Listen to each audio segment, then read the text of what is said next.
Right now, Bitcoin is definitely falling below the 60,000 standby that was talked about in today's movie. This tweet was sent 4 hours ago. At that point, the market started to fall, and Bitcoin is now worth $59,000. Let it bleed for longer. The question is, how low can XRP go? Do it. We're not sure if the price will go down to 20 cents, but I am definitely getting ready for a big change. If this happens, the 30th could be a bad day for the system, because the mayor rules will be entering into effect.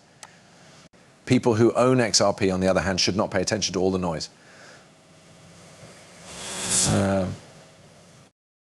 Because you're stuck with this show, we will keep giving you information and reward you greatly for your intelligence. We'll show you what's been going on for a long time behind closed doors. Also, the Federal Reserve has been hacked. This makes no sense. Let's take a moment to think about this before we get into the details. What are the chances that we are going through a big change, that everyone knows what it means to make money out of nothing, and that we now have the right tools? Yes, you are right when you talk about the infrastructure. Someone broke into the Federal Reserve and stole information. A group that is known for spreading ransomware said they broke into the US Federal Reserve and stole 33 terabytes of private data. The best part was that they said they had some juicy banking information, like secrets about American money and those jerks at the Federal Reserve who could just click a mouse. Big bills could be printed out with just one click. And when they got back to the Federal Reserve, they told them, you need to fire this clinical idiot who doesn't care about anything and hire another negotiator within 48 hours. They had offered these people $50,000 out of the blue. Ladies and gentlemen, in the United States, bank privacy is worth $50,000. Go hit that beautiful like button. But what are the odds? God's end. In 2016, the World Bank already knew what XRP was used for. We are going to talk about a hack. This fits very well with what the movie shows about a secure system. Remember that this episode will be exciting, and I want to thank Mr. Manny and the Ciphers for giving me some clips from the show. Our source is the World Bank. People in general can't get to the paper I'm looking for. It took us a while to find them, but we looked through many dates on the World Bank website and even the online records on the web machine. The PDF that we are looking for right now is the only one. People can use this digital cash currency. This digital cash currency was used up by the World Bank of Malaysia in 2016, which is why this is important right now. Let's hear what the BRICS have to say. They only said that fixing those problems would take time and work. A lot of the time I hear that no one is talking about it. Still, some people say that others don't seem to know much about the BRIC talks we're not having. Setting up a currency based on BRICS putting in place away all the conditions needed for a system of trade using national currencies may be the main goal, as I already said. This would let trade happen without any problems and keep the government from managing our money. There was talk about the banking system. We will keep talking about possible instruments and methods. As one of the Council of Expert Centers, we don't have a magic bullet that can fix this problem, but our expert council does deal with this group of issues every day. She also says that the brickwork talks aren't really important to anyone, so people don't know much about them. Shift their attention. People who send spam won't sit around and watch someone translate a woman or any other gender. We're not going to make a single money.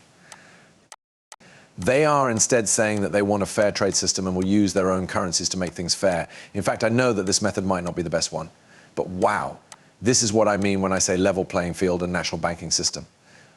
New financial infrastructure is being built to try to level the playing field, but the use of national currencies shows that there is already a strong player. Take a look. It makes no sense, but open this PDF and read what the World Bank in Malaysia said in 2016 about XRP, PEP, and Ripple. They say digital cash currency is not what it seems to be, and they also talk about currencies that are used across borders. They use XRP and Ripple as models of global currencies, which is how we got to BRICS. This is, in fact, the exact method we will take. We will not only use national currencies, but we will also set up the frameworks or conditions that are needed for a trade system to work with these currencies. So that trade can go smoothly. This PDF makes it very clear that it is absolutely confidential and should not be shared. But because we know a lot about the World Bank, the wording used is very important in this case. The first part of the financial systems foundation will be made up of XRP and Ripple. There will be other people there, but Ripple, especially XRP and entering another paper, will be very important. Everyone here knows about the World Bank, right? How likely is it that the World Bank will add XRP? Businesses can send and receive XRP through the Ripple network for cross-border payments under stablecoins for cross-border payments. You will lose because these are the most important ideas and you know they need to be put into action. Since organizations from both the public and private sectors are working together to make the FNET, one of the main goals of the public sector is to provide the framework for private financial institutions to operate on.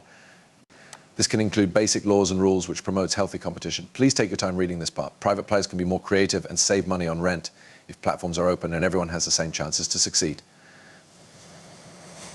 An open platform would be used to encourage healthy competition among private players. This could lead to the quick and wide acceptance of a worldwide stable coin or even a global currency managed only by the incentives of a private corporation. Finally, everyone would have an equal chance to win. The industry might lead to new ideas and lower prices for customers. What's that, you ask? I'm probably going to link the markets of more than 200 countries, especially their payment and security systems. It should also be easier for us to work together to figure out how to link the different businesses of the world's 200 countries. Lastly, we need to make sure the method works. We're setting up fair competition. Blockchains are used by us as a link between all coins. What makes a setting fair and unbiased? Using digital assets for funding in this way could make democracy a lot better. This is what the bank is trying to do, make things fair for both new and old users. This makes it look like the first one has been losing hundreds of billions of dollars. Since that's what our businesses are all about, we just want things to be fair. Level playing field means that everyone has the same chances to win. We level the playing field no matter what. They've been saying this for about 2 months now, and we need to talk about the problem of scalability.